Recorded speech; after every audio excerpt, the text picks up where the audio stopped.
So we got some news last week that is kind of shocking, if I don't say so myself. This is in Newsweek. Supreme Court sides with Biden's DOJ over Trump. The right-wing Supreme Court has snubbed Donald Trump.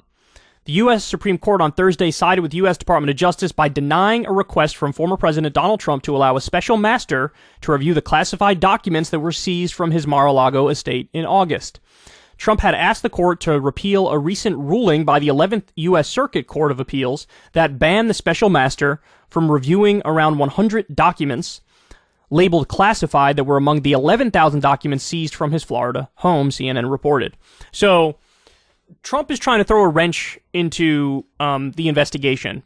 And so we got this special master, appointment where it's basically like this supposed to be an independent party that reviews that is supposed to review all the documents seized by the FBI, and really it's a stall tactic to try to make it so that, you jam up whatever sort of potential legal action there is against Trump. But while he got a win by getting a special master appointed in the first place, apparently the special master that the government agreed to is not really all that pro-Trump. He actually is somebody who sort of goes by the book and follows the rules. And, by the way, interesting backstory behind that. Apparently the reason why the Trump team was okay with this guy being the special master is because part of, QAnon lore was that this guy's secretly on the side of Trump. How'd that work out, big guy? Didn't work out too well, did it? But now, even the U.S. Supreme Court, and by the way, they go on to state in this article, too, it was 9-0 ruling against Trump. 9-0. Now, I understand, by the way, if you want to say, hey, your special master or whatever is going to weed out the things that just aren't classified, right? Like all the newspaper clippings and whatnot that Trump had. I have no problem with that at all. Because I don't really see how that's relevant. If he took newspaper clippings about himself to Mar-a-Lago, kind of weird, but not illegal, nothing wrong there.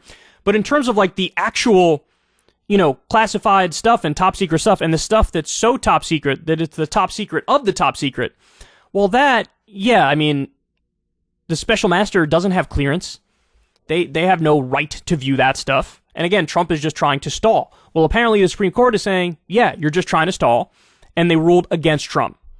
Now, this is interesting for this reason.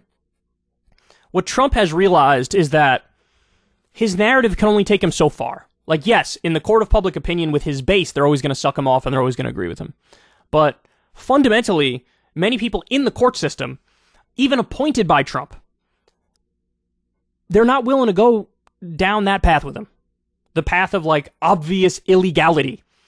And every now and then you have a judge that does abide, but look, there's a reason why there were 62 court cases over the rigged election thing, and Trump won none of them. There's a reason why. Because even the Republican judges, even the Trump-appointed judges, they weren't willing to give him anything he wants, to the extent of being a rampant authoritarian and open liar. So they're not willing to go with him down that path. Oh, they'll, destroy Roe versus Wade, right? But they won't do anything and everything for Emperor Donald Trump. That's what we're realizing here. The independent special master requested by Trump was tasked with examining whether any of the documents are protected by client or executive privilege. The documents were seized by FBI agents who searched Trump's house after an approval from Attorney General Merrick Garland. The raid happened after law enforcement received a tip from an informant who was aware of the type of documents that Trump kept at their location. By the way, some new information we learned is Trump had instructed one of his workers to move the classified documents. This was after he had already told them, yeah, I gave up all my classified documents. But he instructed a worker of his to move the classified documents, and they have it on video. I have no idea how he would escape an obstruction of justice charge. And maybe a couple other charges as well, given that, again, he's caught dead to rights doing something. Dead to rights. There's another report out that perhaps he's hiding even more classified information.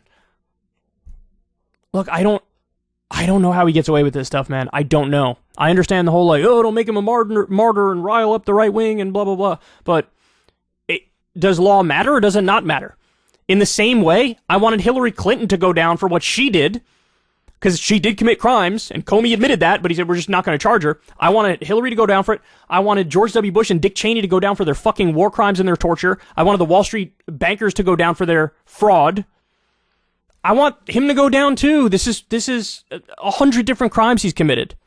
Well, at least in this minor way now, the Supreme Court is sort of doing a wink and a nod to, go ahead, keep going with the investigation. We'll play it straight with whatever comes in front of us, and if you get him, you get him. It'll all be up to, effectively, Merrick Garland, at least with this case in particular. Some of it's up to the Georgia DA, but